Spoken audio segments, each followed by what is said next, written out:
mga kababayan, hindi tutol ang Iglesia ni Cristo sa pagpapatupad ng batas. Pero tutol kami sa pagbaluktot sa batas. Lalo na kung ang layunin ay para pagtakpan ang katiwalian. Gaya ng alam ng marami, si Senator Dante Marcoleta ay nanguna sa pag-iimbestiga sa isa sa pinakamalaking pandarambong na naganap sa ating kasaysayan. Sinimulan nito nang siya pa ang chairman ng Blue Ribbon Committee ng Senado. Subalit, pinalitan ng liderato ng committee ito. Gayunpaman, itinuloy niya ang paghahanap ng hustisya para sa atin ng mga mamamayan. Ang ipinagtataka namin ay kung bakit siya na nagsusulong sa pag-expose ng mga sangkot sa napakalaking pagnanakaw sa Pilipinas ang kakasuhan at ipakukulong sa halip na ang mga na-expose. Ang ikinakaso kay Senator Marcoleta ay plunder na isang non-bailable crime. Sa makatuwid, ipakukulong siya at hindi pwedeng magpiyansa hanggang hindi natatapos ang paglilitis sa kanya. Sa madaling salita ay hindi na niya maitutuloy ang paglalantad o pag-expose sa mga sangkot sa pandarambong na naganap. Pero paano naging plunder ang pagtanggap ng campaign donation? Hindi naman galing sa kabangyaman ng Pilipinas ang tinanggap niyang donation mula sa mga sumuporta sa kanyang pagkandidato bilang senador, at mismo ang COMELEC ay naglabas na ng desisyon na walang krimen na naganap sa pagtanggap niya ng campaign donation. Sinusuportahan ng Iglesia ni Cristo ang itinataguyod ni Senator Marcoleta dahil ito rin ang posisyon namin. Nananawagan kami para sa transparency, accountability, justice, and peace.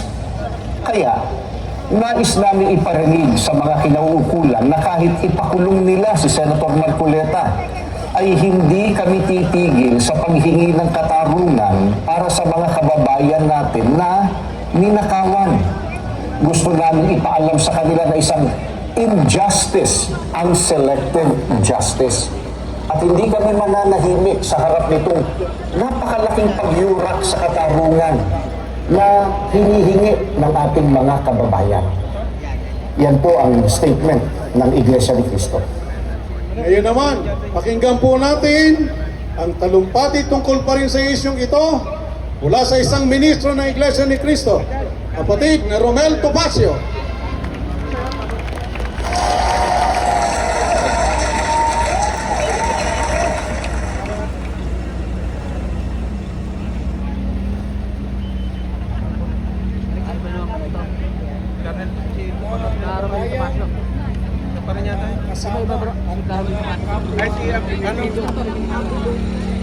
Nandito tayo ngayon hindi para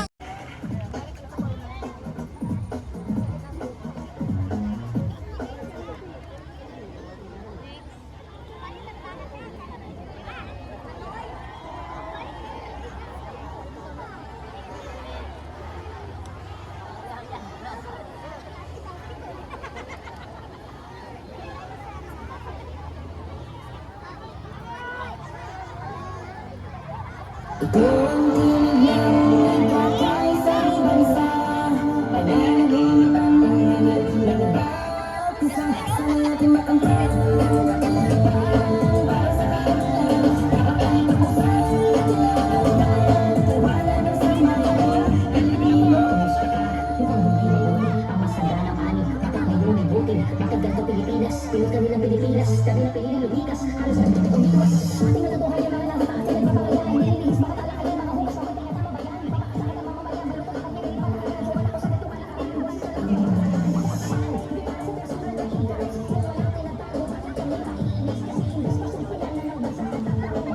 na ang iwas sa kanya.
Mga kapatid, 5 palakpak para kay Senator Alan Cayetano. Thank you very much, Senator. Ano po sigaw natin?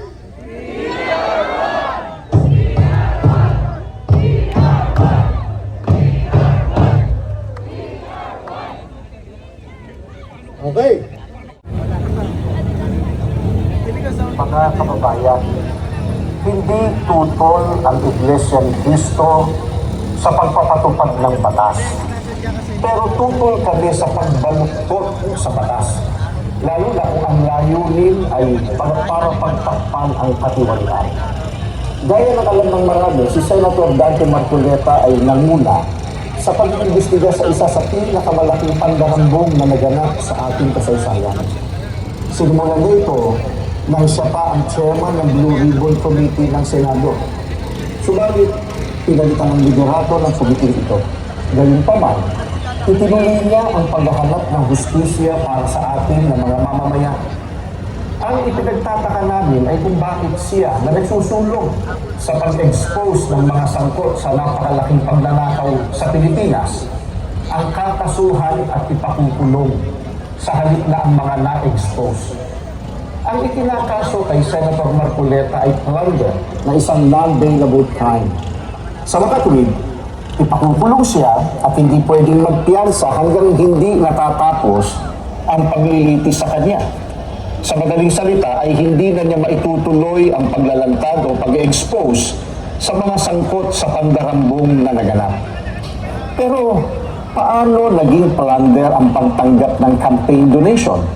Hindi naman galing sa kabangyaman ng Pilipinas ang tinanggap niyang donation mula sa mga sumuporta sa kanyang pagkandidato bilang senador at mismo ang COMELEC ay naglabas na ng desisyon na walang krimen na naganap sa pagtanggap niya ng campaign donation.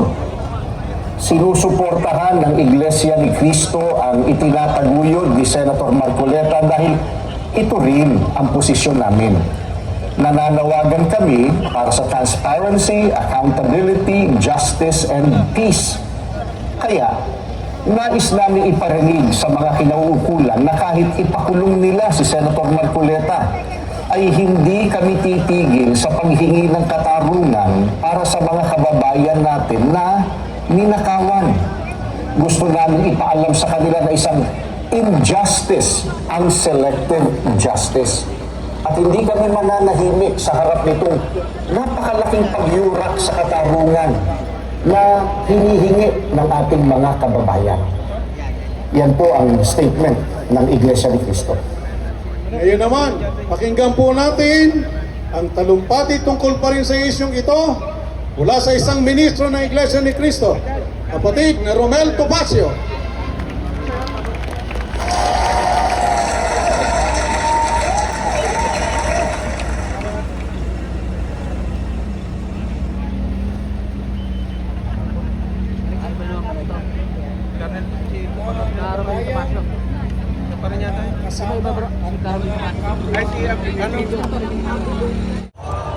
Atin ko nga dito si Senator Alan. 25 na tono, natuwa tayong sinabi.